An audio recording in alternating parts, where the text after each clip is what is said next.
Neste vídeo, estaremos analisando e discutindo o financiamento das políticas de atendimento a crianças e aos adolescentes.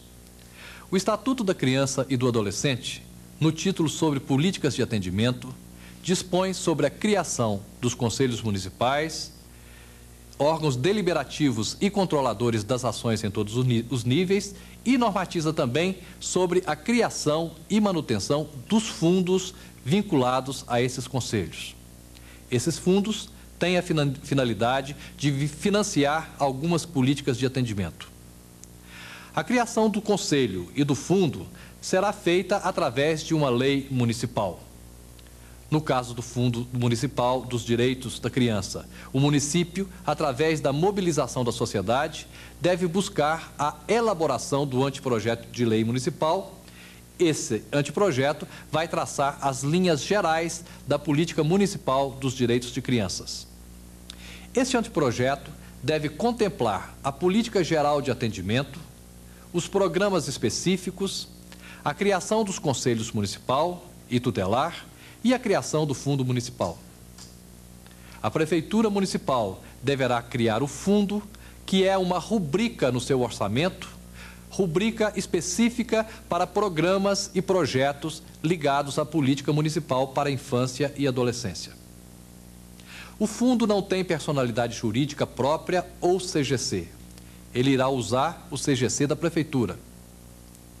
O Conselho Municipal será o responsável por gerenciar o fundo.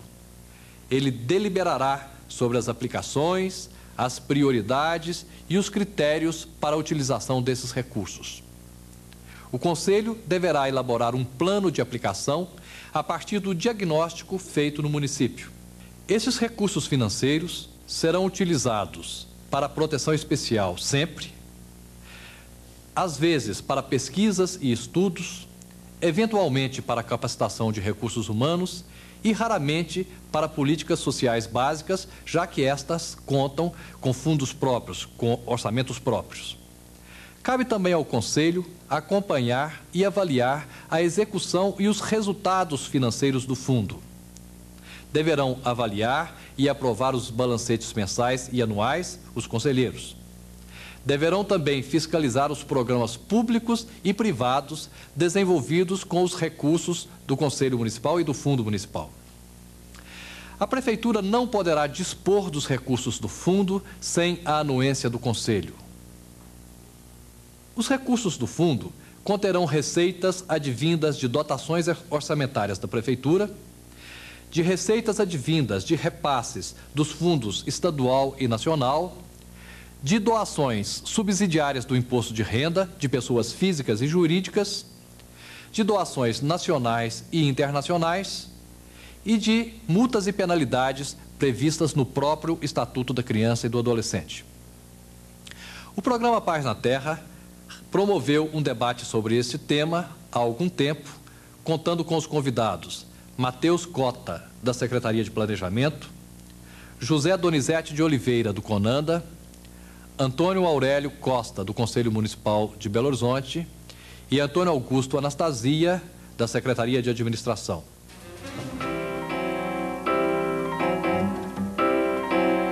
Doutora Anastasia, nós temos também os fundos, né? E do nível estadual, o senhor teve durante muito tempo à frente da Secretaria de Planejamento, não é? Que faz parte dos fundos. Como é que a nível estadual, como é que se faz essas coisas? Porque nós temos recursos orçamentários para as políticas sociais básicas, mas temos também alguns recursos para o fundo. Como é que é? Esse fundo, a ideia dele é estar também sendo aplicado em educação, saúde? Como é que é essa questão do Fundo da Infância e da Adolescência no Estado de Minas Gerais? Bem, meu caro Zé Carlos, o governo do Estado de Minas Gerais, na atual administração, foi o primeiro estado do Brasil a organizar, mediante uma lei complementar, os seus fundos. Os fundos são um instrumento de política econômica e financeira, igualmente com cunho social e desenvolvimentista, no sentido de se otimizar e alocar recursos, basicamente do Tesouro do Estado, no nosso caso, do Estado de Minas Gerais, para determinados setores das políticas públicas. No caso específico do Fundo da Infância e Adolescente, nós tivemos, em primeiro lugar, uma determinação superior, qual seja do Estatuto da Criança e Adolescente, que determina a criação, a constituição desse fundo. E naquele momento, quando eu fazia parte ainda do Conselho, com sua presença, presidente doutor Donizete, que de maneira muito notável todos contribuímos para a elaboração e aprovação em lei do Fundo da Infância e Adolescência. Então, o que nós temos basicamente é o seguinte sistema, ou o seguinte arcabouço institucional.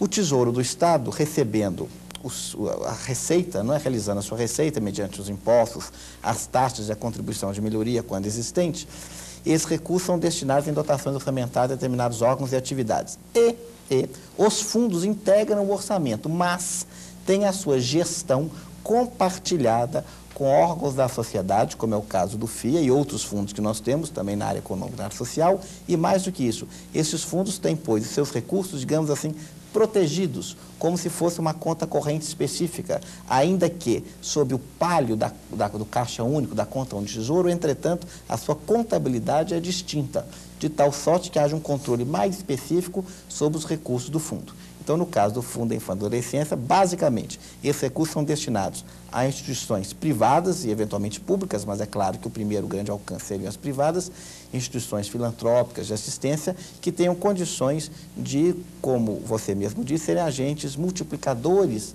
das ações sociais, no caso da ajuda e da assistência à criança e adolescente.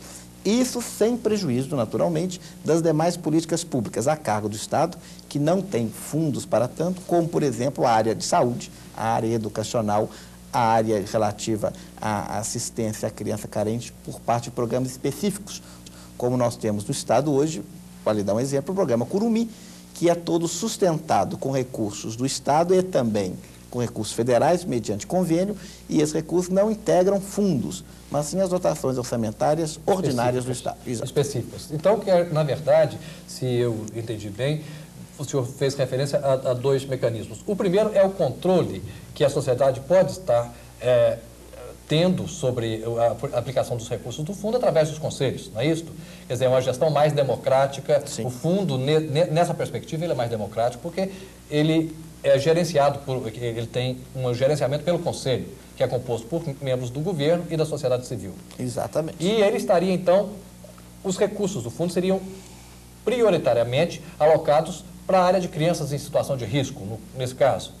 De fato, determina a própria legislação que os recursos do fundo serão alocados conforme as diretrizes e prioridades elencadas pelo Conselho. E o Conselho, evidentemente, é paritário e a orientação que se segue acaba sendo até mesmo da sociedade, porque a sociedade indica ali os seus representantes mais nobres. Então, o que nós observamos é que essas diretrizes são do Conselho. E o governo, nesse caso, atendendo a essas diretrizes, faz os repasses. Dentro, é claro, e aí, lamentavelmente, nem sempre do modo mais eficiente possível, das disponibilidades de caixa do Tesouro, na medida em que os recursos, reitero, são oriundos da Receita do Estado. Isso.